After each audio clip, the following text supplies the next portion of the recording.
इसी में जो संभल की बात कर रहे हैं, विपक्ष बहुत नाराज है इस बात से कि वहां पर पुलिस अधिकारियों ने कह दिया कि 52 जुम्मे होते हैं और एक होली का त्योहार है। देखिए, होली के अवसर पर मुझे लगता है एक दूसरे की भावनाओं का सम्मान होना चाहिए, और स्वाभाविक रूप से जुमे की नमाज हर शुक्रवार के दिन होती है, होली वर्ष में एक बार होती है। तो यही कहा गया कि भाई देखो, प्यार से समझाया गया, और मैं धन्यवाद दूंगा सभी उन लोगों को जिन लोगों ने बयान जारी कर दिया कि भाई देखो, पहले होली का आयोजन होने दो, 14 मार्च को होली है, 2 बजे तक होली खेलने दो, 2 बजे के बाद आप जुमे की नमाज पढ़ना। और बहुत सारे मुस्लिम धर्मगुरुओं ने भी इसके बारे में इस प्रकार के पहले से उन्होंने आह्वान भी किया, अपील भी कर दी है कि हम लोग इसको मानेंगे, क्योंकि होली साल में एक बार में पड़ती है और जुमे की नमाज तो हर सप्ताह पढ़नी है। स्थगित भी हो सकती है, कोई बाध्यकारी तो है नहीं कि होना ही होना है, लेकिन अगर कोई व्यक्ति पढ़ना ही चाहता है तो अपने घर में पढ़ सकता है, आवश्यक नहीं कि वह व्यक्ति मस्जिद में ही जाए। या तो जाना है तो फिर रंग से परहेज न करें, अगर रंग से किसी को परहेज है तो अच्छा होगा। और पुलिस अधिकारी ने यही बात समझाई, और ठीक है, जो हमारा वो पुलिस अधिकारी है वह पहलवान रहा है, अर्जुन अवार्डी रहा है, ओलंपियन है, पूर्व ओलंपियन है, तो अब पहलवान की बात है तो पहलवानी की तरह बोलेगा तो थोड़ा कुछ लोगों को बुरा लगता है, लेकिन सच है, उस सच्चाई को स्वीकार करना चाहिए। अच्छा, हिंदू जो विस्थापित हुए कश्मीर से, उनको वापस भेजना अभी भी चुनौती है, लेकिन जो संभल से आप कह रहे हैं लोग विस्थापित हुए या हिंदू विहीन हो गया वो इलाका, क्या उन्हें फिर लाने का प्रयास होगा? वापस आ चुके हैं, आ रहे हैं, बहुत सारे आ चुके हैं, बाकी जो कुछ बचेगा तो अभी जब भगवान कल्कि का अवतार होगा सब वहां हो चुका होगा, तब तक सब कुछ आ चुके होंगे।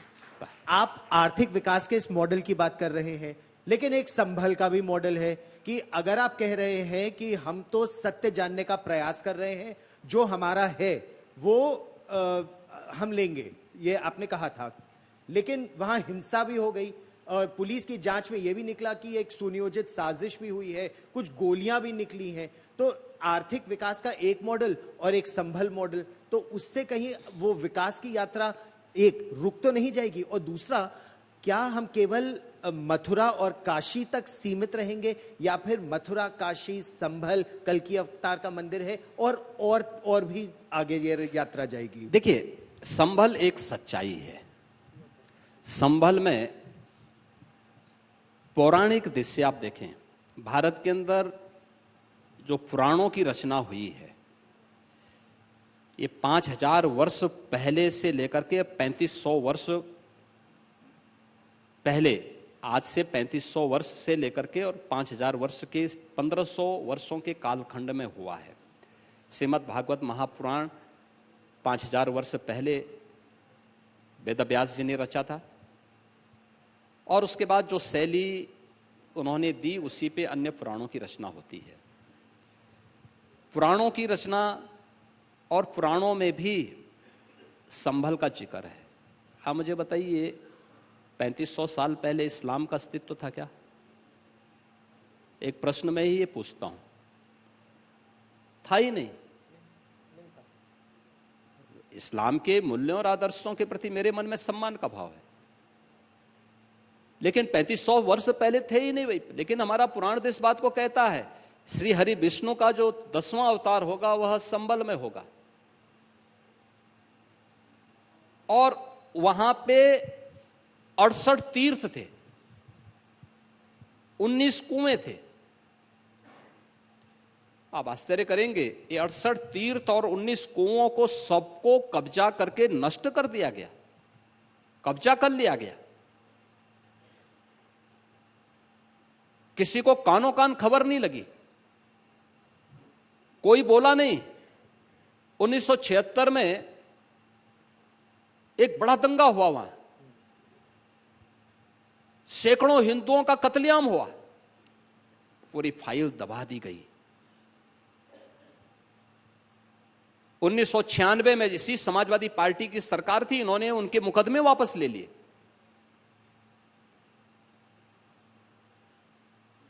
और जब माननीय न्यायालय ने ही आदेश दिया कि वहां का ठीक है ईएसआई सर्वे करे। देखिए संभल की जामा मस्जिद है, जामा मस्जिद मुसलमानों के दिन नहीं थी, आर्कियोलॉजिकल सर्वे ऑफ इंडिया के पास थी। इन्होंने जबरदस्ती ईएसआई के लोगों को समाजवादी पार्टी की सरकार में मार करके वहां से भगा दिया और उस पर काबिज हुए।